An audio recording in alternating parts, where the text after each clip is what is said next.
উনি খুব মিতভাষী ছিলেন, খুব কম কথা বলতেন এবং নিজের কষ্ট কখনো কিন্তু তিনি প্রকাশ করতেন না। নিজের কখনো সেন্টিমেন্ট দিয়ে যে জনপ্রিয়তা লাভের চেষ্টা সেটা উনি করেন নাই। তো দলের নেতৃবৃন্দের কাছ থেকে শোনা, উচ্চ নেতৃবৃন্দের কাছ থেকে, উনি যখন চরম অসুস্থ হাসপাতালে বেডে কাতরাচ্ছেন, দলের নেতৃবৃন্দ তাকে গিয়ে বলেছিলেন, ম্যাডাম আপনি একটু অনুমতি দেন, আমরা সরকারের সাথে কথা বলি, এই শেখ হাসিনার সাথে কথা বলি, দেখি বিদেশে যাওয়ার ব্যাপারে। তুমি চুপ করে বলেছিলেন কোনো লাভ হবে না। এবং শেষের দিকে এই যে তাকে যখন লন্ডনে নিয়ে যাওয়ার কথা হচ্ছিল, উনি একটা কথাই বারবার বলেছিলেন, তার পুত্রবধূ ডাক্তার জোবাইদাকে বলেছেন, আমাদের ডাক্তার জাহিদ সাহেবকে বলেছেন, আমি বিদেশে যাব না, আমার এখানেই ভালো চিকিৎসা হচ্ছে। কারণ তিনি হয়তো বুঝতে পেরেছিলেন তার মৃত্যু খুব কাছাকাছি, তিনি দেশের মাটিতেই শেষ নিঃশ্বাস ত্যাগ করতে চেয়েছিলেন এবং সেটাই কিন্তু হয়েছে। একটুখানি এই এই এই সংগ্রামের জায়গাটা আসতে চাই। তিনি যতদিন বন্দী ছিলেন, আজকে জানা যায় যে নজরুল ইসলাম খান যে লেখাটি পড়েছেন বা বক্তব্য দিয়েছেন, সেটা তো আপনাদের নিশ্চয়ই দলীয়ভাবে অবশ্যই এটা আমাদের দলের হাইকমান্ড বসে এটা অ্যাপ্রুভ করেছে এবং গভর্নমেন্টকেও দেওয়া হয়েছে সেটা। আচ্ছা, তো সেখানে আসলে তার যে দীর্ঘ সংগ্রাম এবং তাকে যে নির্যাতন করা হয়েছে এবং স্পেসিফিক্যালি বলা হয়েছে যে স্বৈরাচার হাসিনা সরকার তার চিকিৎসার জায়গাটিতেও খামতি রেখেছেন, এই জায়গাগুলো নিয়ে একটু বলুন। শেখ হাসিনা নিজে দায়ী বেগম খালেদা জিয়ার এই মৃত্যুর জন্য। হায়াত মৌত আল্লাহর হাতে।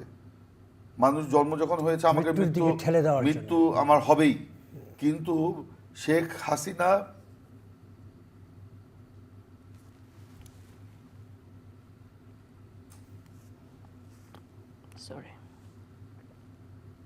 আমার নেত্রীকে মৃত্যুর দিকে ঠেলে দিয়েছে। এর দায় থেকে সে কখনো মুক্তি পাবে না, আমরা মুক্তি পাবো না। যখন নজরুল ইসলাম খান আজকে এই লক্ষ জনতার সামনে কথা বললেন, সারা জানাজার মানুষ কিভাবে রিয়্যাক্ট করেছে আপনারা দেখেছেন। কখনো শেখ হাসিনা এই দায় থেকে মুক্তি পাবে না। এবং সেই সময় আমরা জানি শেখ হাসিনার মন্ত্রীরা পর্যন্ত পজিটিভ ছিলেন, কিন্তু ফাইল যখন তার কাছে গেছে সেখান থেকে সে নাকচ করে দিয়েছে, নাকচ করে দিয়েছে। আপনি কি দেখেছেন তাদের ভেরিফাইড ফেসবুক পেজে তিনি আবার শোক জানিয়েছেন? এটা তো ভণ্ডামি, তো ভণ্ডামি। লজ্জা করলো না শেখ হাসিনার? লজ্জা করলো না যে বেগম খালেদা জিয়াকে তিলে তিলে তিনি মৃত্যুর দিকে ধাবিত করেছেন বিনা কারণে? তার যে রায়, সেটা যে বেগম খালেদা জিয়ার বিরুদ্ধে যে রায়, এটা ফরমাইশি রায় ছিল।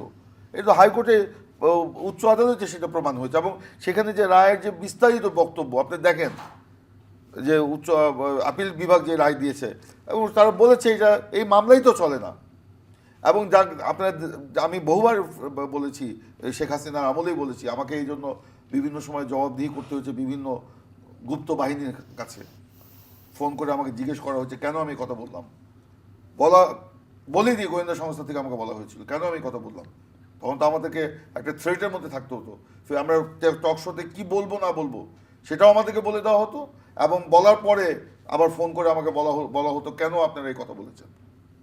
আমি বলেছিলাম শেখ হাসিনার ফরমাইশি যে রায়, সেই রায়ের কোনো জায়গায় লেখা নেই বেগম খালেদা জিয়া এতিমের টাকা আত্মসাৎ করেছে, কোনো জায়গায় লেখা নেই। সেটা তারা রাজনৈতিক প্রপাগান্ডা হিসাবে মাঠে ময়দানে বক্তৃতায় বলে বেরিয়েছে। এবং বেগম খালেদা জিয়ার বিরুদ্ধে যে রায় দেওয়া হয়েছে একটা অনৈতিক, অন্যায় এবং এটা একটা ভণ্ডামি, সেটা আজকে প্রমাণিত হচ্ছে। এই জন্য শেখ হাসিনা নিজে দায়ী। গভর্নমেন্টের সময় বেগম শেখ হাসিনা তো অ্যারেঞ্জমেন্ট করে চলেই গিয়েছিল, তাকে বলা হয়েছিল আপনি চলে যান, বেগম খালেদা জিয়াকে আমরা ম্যানেজ করে পাঠাচ্ছি। বেগম খালেদা জিয়াকে বহুবার চাপ দেওয়া হয়েছে দেশ ত্যাগের জন্য। বেগম খালেদা জিয়াকে আপনার সৌদি আরবে পাঠানোর জন্য বহুবার বলা হয়েছে, সৌদি আরব বলেছে না, উনি না বললে আমরা যেমন। এবং সৌদি অ্যাম্বাসিডার নিজে একদিন রাত 10টায় বেগম খালেদা জিয়ার বাসায় এসে সরাসরি খালেদা জিয়ার কাছে জিজ্ঞেস করেছেন সৌদি বাদশার নির্দেশে। সৌদি বাদশাহ বলেছেন উনি যদি আসেন ওয়েল অ্যান্ড গুড, আমরা তাকে রিসিভ করব, কিন্তু বেগম খালেদা জিয়াকে বলতে হবে। বেগম খালেদা জিয়া বলেছেন বাদশাহ আমাকে আমন্ত্রণ জানিয়েছেন, আমার সময় মতো আমি জানাবো। উনি কিন্তু রাজি হন নাই। তখন তার 111-এর সেই কুশলীবরা বেগম খালেদা জিয়াকে বলেছিল হয় সন্তান নয় নইলে নয় রাজনীতি রাজনীতি কোনটা? বেগম খালেদা জিয়া উনি চোখে মানে বলছেন জনগণ, মা, হ্যাঁ।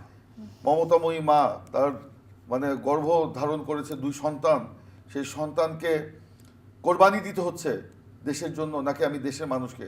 উনি কিন্তু দেশের মানুষের কথা মানুষের চিন্তা পক্ষে করছেন। দাঁড়িয়েছেন, হ্যাঁ। উনি বলেছেন এই দেশের বাইরে আমার কোনো ঠিকানা নাই, আমি কোথাও যাব না, আমি মরতে হলে বাংলাদেশেই মরবো।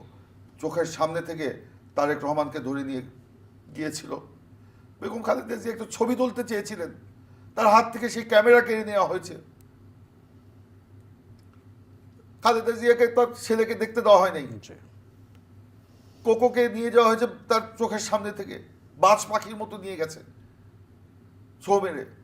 খালেদা জিয়া সেই আয়রন লেডির মতো তিনি কিন্তু দেশের জনগণের কথা চিন্তা করে সেই অবস্থান থেকে কিন্তু নড়ে নেই।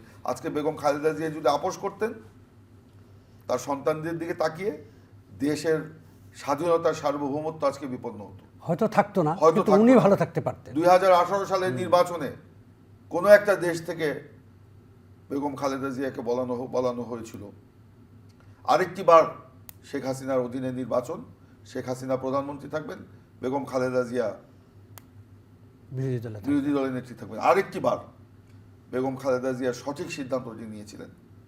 উনি বলেছেন আমি জনগণ যদি আমাকে ভোট না দেয়, একটা সিটও যদি না দেয়, আমি মেনে নেব, কিন্তু কোনো অ্যারেঞ্জমেন্টে, তাও কোনো দেশের মধ্যস্থতায়, এই অ্যারেঞ্জমেন্টে আমি যাব না। আজকে সেদিন বেগম খালেদা জিয়া যদি নিজের সুখের কথা চিন্তা করে, নিজের জীবনের কথা চিন্তা করে, নিজের মামলা মোকদ্দমার কথা চিন্তা করে, তার ছেলেদের কথা চিন্তা করে যদি সেটা মেনে নিতেন, সে সময় অফার ছিল বেগম খালেদা জিয়া যদি 18 সালে সেই নির্বাচনে ওইভাবে যেতেন, বেগম খালেদা জিয়াকে জেলে যেতে হতো না।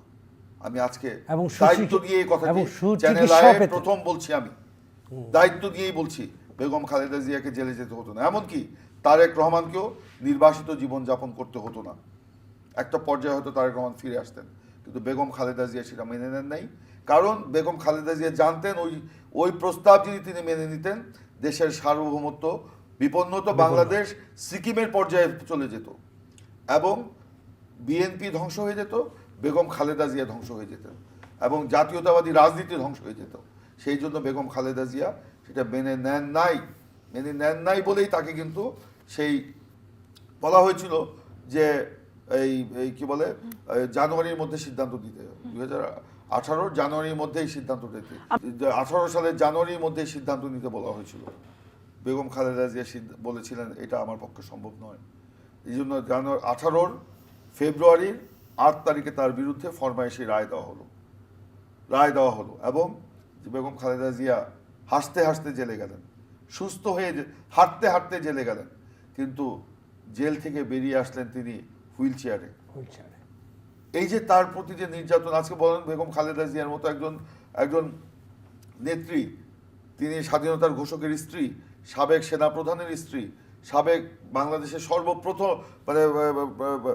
সর্বপ্রথম যিনি সরাসরি ভোটে নির্বাচিত রাষ্ট্রপতি, তার স্ত্রী, বাংলাদেশের সাবেক 3 বারের প্রধানমন্ত্রী, তাকে কিভাবে, বাবু ভাই আপনি আমার সাথে একমত হবেন, কিভাবে একটি পরিত্যক্ত বাড়িতে এই ধরনের কারাগার, স্যাঁতসেঁতে কারাগারে ইঁদুর ঘুরে, বিড়াল ঘুরে, তেলাপোকা ঘুরে, জানে বেগম খালেদা জিয়া কোনটা অ্যালার্জি, সেই ঘরে তাকে রাখা হয়েছে।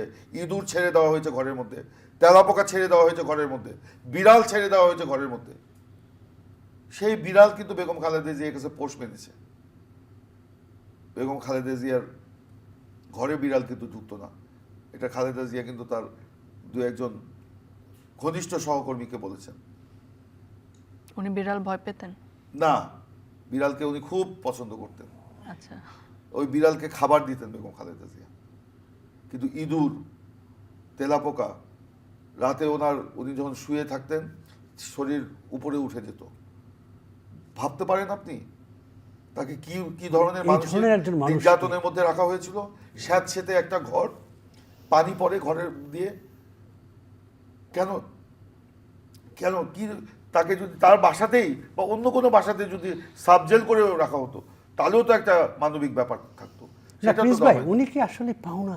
না, পাওনা না, এটা তো অন্যায়। সাবজেলও কেন হবে? আজকে দেখেন সেটাই ভাগ্যের কি নির্মম পরিহাস, বেগম খালেদা জিয়াকে শেখ হাসিনা এক কাপড়ে তার ক্যান্টনমেন্টের বাসা থেকে বের করে দিয়েছিলেন। আজকে 5ই আগস্ট জনগণ শেখ হাসিনাকে ধাওয়া করে শুধু গণভবন থেকে বের করেনি, তিনি ধাওয়া খেয়ে বাংলাদেশ থেকে পালিয়ে গেছেন।